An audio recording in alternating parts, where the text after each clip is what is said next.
Jackie, nearly every major city in America now seeing a spike in violent crime as Attorney General Merrick Garland vows to crack down on gun trafficking. For the situation in his state, we'll bring in Democratic Congressman from California, a member of the House Financial Services Committee, Brad Sherman. Congressman, thank you for taking time. And we've got to get to that infrastructure. But crime is on the minds of a lot of Americans, coast to coast from here in D.C., where you spend time. We saw this horrific shooting here in the 14th Street area, a lot of restaurants where people go, all the way out to California where you've got this shoplifting. What is your sense about this situation? COVID has upset everything in our society and has pulled the social fabric apart. I look forward to getting back to normal, especially when we can get almost everyone vaccinated. That being said, some extreme voices in the Democratic Party are quoted as saying, defund the police. But hundreds of my Republican colleagues have voted to defund the police.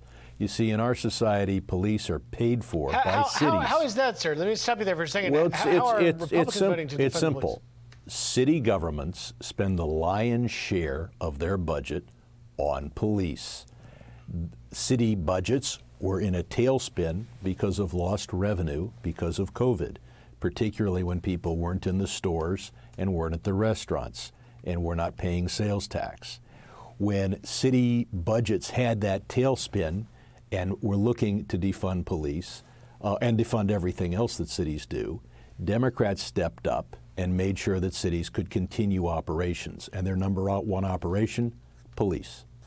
All right, well, so you have to follow the dots there. I'm not sure everyone makes that same connection. Well, but it's very simple, Griff. If you don't fund cities, you can't fund police. Right. Police work for cities. Congressman, let me play a soundbite for you. In the last segment, a couple segments ago, we had your colleague, a Republican member, Jason Smith, who says the blame on this rise in crime is really on what he calls the woke liberals in failure to prosecute these crimes. Take a listen. I want to get your reaction. This prosecutor and so many other prosecutors across this country, whether it's in San Francisco, Washington, D.C., they care more about woke liberal defunding the police strategies than they do about making sure that murderers are locked up permanently. Your reaction, sir?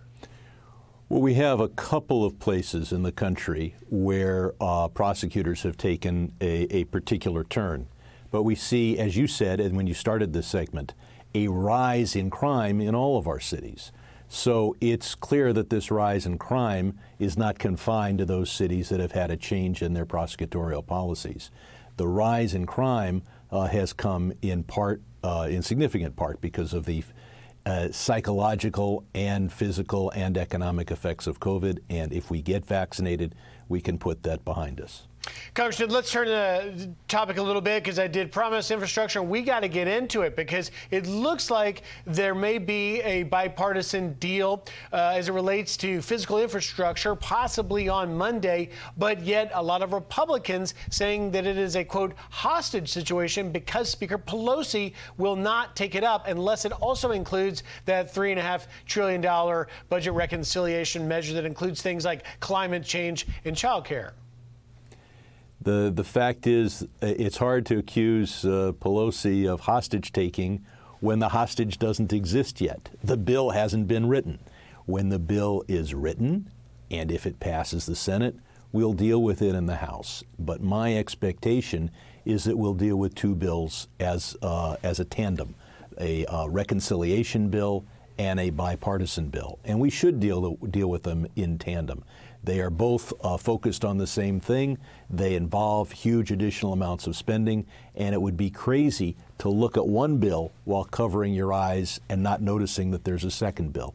The bills have to be part of an overall economic and infrastructure strategy. So if I understand correctly, you're supporting your Speaker Pelosi's vow to take up both and won't take up either until both come to the House. Talk to me about timing. Is that possible to get done before your August recess? Well, I don't think the Senate will act in time for us to deal with what they're going to be voting on in the Senate. Does not pass a bill over to us. The fact is, this is an 8-year bill, and taking 8 weeks to take a look at it is not an undue delay. And finally, is it your sense, as the you're in the majority, House Democrats, that you are frustrated, Congressman, with the Senate's lack of moving this quickly, and that perhaps you should find another path? Well, we have 2 paths. What we don't get the first path, we'll get the second path. The amount we get will depend upon what Joe Manchin is willing to vote for. Ultimately, House Democrats will be disappointed that we're not getting everything we'd like to see. But I've been to West Virginia. I know the politics there just a little bit. And I understand that until we get more Democratic senators, we will not get the level of progressive government that I'd like. 10 seconds left, Congressman. Filibuster stays or goes? Mr. Manchin and others have made it plain that they plan to keep the filibuster. We're trying to get an exception carved for voting rights. So far, it doesn't look like we can get that. Democracy requires the repeal of the filibuster. But keep in mind, that filibuster was harmful to Trump's agenda back in 2017, 2018.